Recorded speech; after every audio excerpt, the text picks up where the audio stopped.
Hi friends, welcome to my channel Anil-AKS which is Anil Kumar Shaw। और मैं फिर से पार्ट 2 फंडामेंटल राइट्स लेकर आपके सामने आया हूँ। पार्ट 1 में मैंने फंडामेंटल राइट्स में आप लोगों को एक्सप्लेन किया था कि राइट टू इक्वालिटी क्या है, जो आर्टिकल नंबर 14 से 18 तक के अंदर आता है। तो इसके अंदर मैं एक बार जो है आपको रिकैप कर दूँ कि राइट टू इक्वालिटी है क्या, before moving to the next right which we have as a fundamental rights in India. Right to equality में क्या है कि fundamental rights of the Indian Constitution that guarantees equal rights for everyone, irrespective of religion, gender, caste, race, place, or place of birth. It ensures equal employment opportunities in the government and ensures against discrimination by the state in the matter of employment on the basis of caste, religion, etc. This right also includes the abolition of titles as well as untouchability।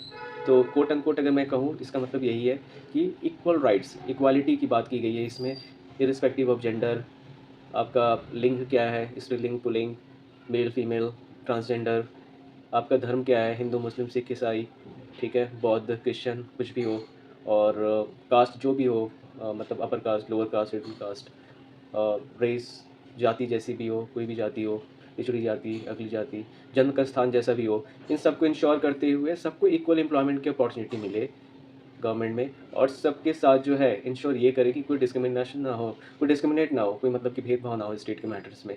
और बाकी का जो है titles के बारे में, कि किसी तरह के ऐसे स्पेशल टाइटल आप यूज़ ना करें जिससे आपका जो है एक स्पेशल स्टेटस जो है इंडिया में, या कह सकते हैं कि देश में जो है आप एक कुछ स्पेशल कैटेगरी में आते हो, तो इस तरह के टाइटल को यूज़ करने से बचें। So I hope the summary is clear to all of you. Right to equality. अब मैं मूव करता हूँ राइट टू फ्रीडम के बारे में। जो हमारा राइट टू फ्रीडम जो है, वो है फंडामेंटल राइट्स ऑफ इंडिया का सेकंड राइट्स, जो हमें गारंटीड है as a Indian citizen under article 19 से आर्टिकल 22 में। Freedom is one of the most important ideals cherished by any democratic society. The Indian Constitution guarantees freedom to citizen. The freedom right includes many rights such as freedom of speech, freedom of expression, freedom of assembly without arms, freedom of association, freedom to practice any profession, freedom to reside in any part of the country. Some of these rights are subject to certain conditions of the state security, public morality and decency, and friendly relations with the foreign countries. This means that the state has the right to impose reasonable restrictions on them. Summarise अगर करूँ मैं इस बात को, तो right to freedom का मतलब है कि आप फ्री हो इंडिया के फ्रीडम के बाद ही, आफ्टर 1947, 15 अगस्त 1947 आपको फ्रीडम गारंटीड है। कॉन्स्टिट्यूशन आपको फ्रीडम देता है under fundamental rights of India. अगर कोई भी आपकी फ्रीडम को किसी भी तरीके से रेस्ट्रिक्ट करता है, तो जैसे कि मैंने पहले भी कहा है, supreme court is the guardian of the constitution violation for any case. So अगर आपको लगता है आपका कॉन्स्टिट्यूशनल राइट्स को जो है कहीं भी तरीके से जो है रेस्ट्रिक्ट किया गया है, तो आप सुप्रीम कोर्ट में अप्रोच कर सकते हैं, या आपके नियरेस्ट हाई कोर्ट में अप्रोच कर सकते हैं अगर सुप्रीम कोर्ट रीचेबल नहीं है तो, कि आपके फंडामेंटल राइट्स के साथ जो है छेड़छाड़ की गई है। अब मैं आता हूँ freedom of speech, right to freedom के बारे में अगर मैं शॉर्टली बताऊँ आपको, तो फ्रीडम जो है ये हर एक इंडियन सिटीजन को गारंटीड है, और कॉन्स्टिट्यूशन गारंटी करता है कि आप फ्री हो अपने स्पीच को रखने के लिए, अपनी बातों को कहने के लिए फ्री हो, but to the certain limitations. ऐसा ना हो कि किसी को अब्यूज़ कर दिया, भाई मैं फ्री हूँ स्पीच कहने में, मैं गाली दे दिया किसी को, तो ऐसा ऐसा कुछ ना हो। फ्रीडम ऑफ स्पीच का मतलब है sensible speech which makes sense. Freedom of expression, आप एक्सप्रेस कर सकते हो अपने व्यूज़, अपने ओपिनियंस, अपनी राय आप एक्सप्रेस कर सकते हो, बट इसका मतलब ये भी नहीं है कि आप कुछ भी ऐसा एक्सप्रेस करो जो कि अगले के लिए फेवरेबल ना हो, या लीगल या लेजिटिमेट ना हो। जैसे कि अगर आप किसी को एक्सप्रेस करते हो something which is sexually not okay, so sexual expression आप उन्हें शो कर रहे हो, और कह रहे हो कि मैं फ्रीडम ऑफ एक स्पीच के राइट टू फ्रीडम के तहत I am free to express myself, तो that is incorrect. You will be booked under Bharatiya Nyaya Samhita.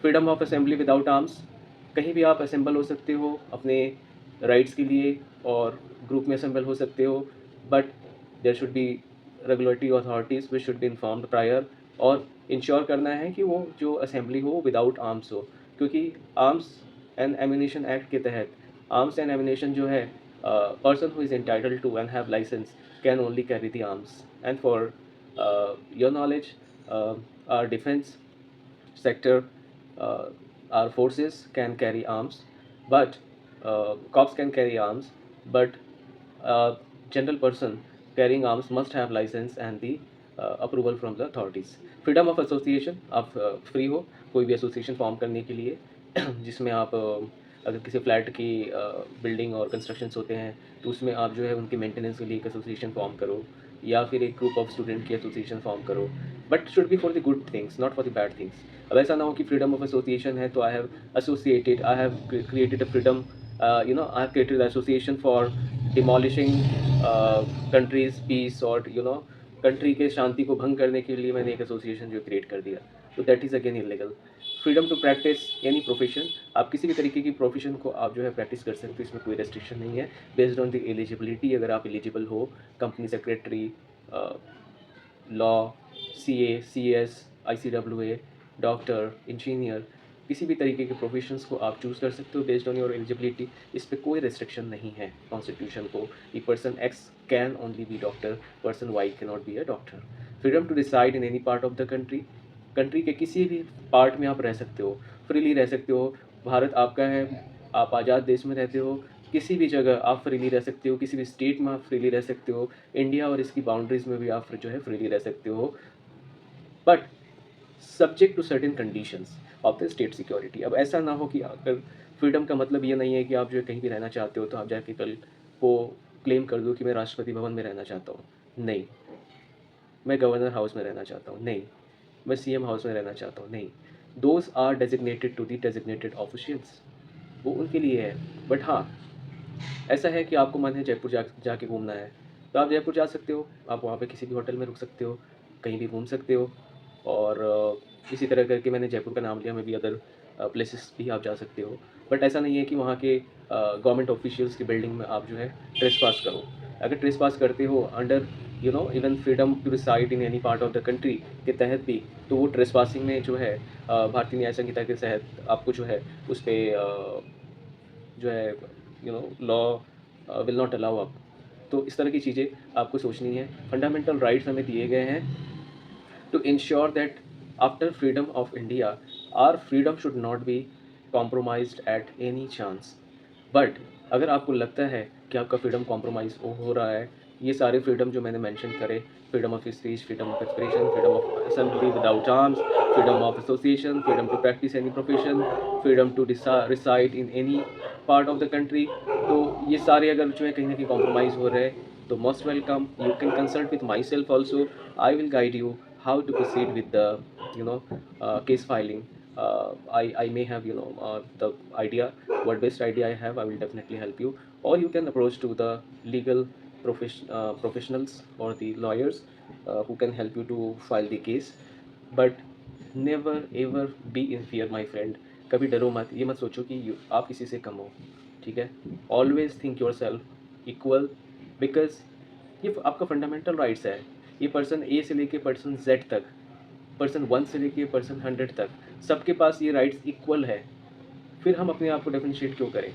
I hope ये टॉपिक आपको जो है काफ़ी अच्छा लगा होगा। मैंने थोड़ा समय देकर आपको समझाया और पुराने टॉपिक को रिकैप करने की कोशिश की है, और आगे चल के जो है नेक्स्ट सेशंस में फंडामेंटल राइट्स के मैं फंडामेंटल राइट्स 1 एंड 2 को जो है बहुत ही ब्रीफली एक्सप्लेन करके 3 को मैं एक्सप्लेन करूँगा, ताकि वीडियो थोड़ा छोटा हो और आप लोगों के टाइम के हिसाब से आप लोग इसे देख पाए और समझ पाए। आशा करता हूँ ये वीडियो आपको अच्छा लगा होगा। अगर बहुत अच्छा लगा तो फॉलो एंड सब्सक्राइब करें मेरे चैनल को, जो कि है @anil-aks Anil Kumar Shaw. Instagram ID पे आप जो है मुझे फॉलो कर सकते हैं, लिंक्डइन आईडी भी अवेलेबल है जिस पर आप मुझे फॉलो कर सकते हैं।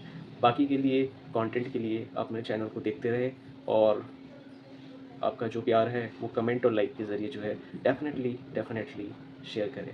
Thank you, till we meet again, bye bye.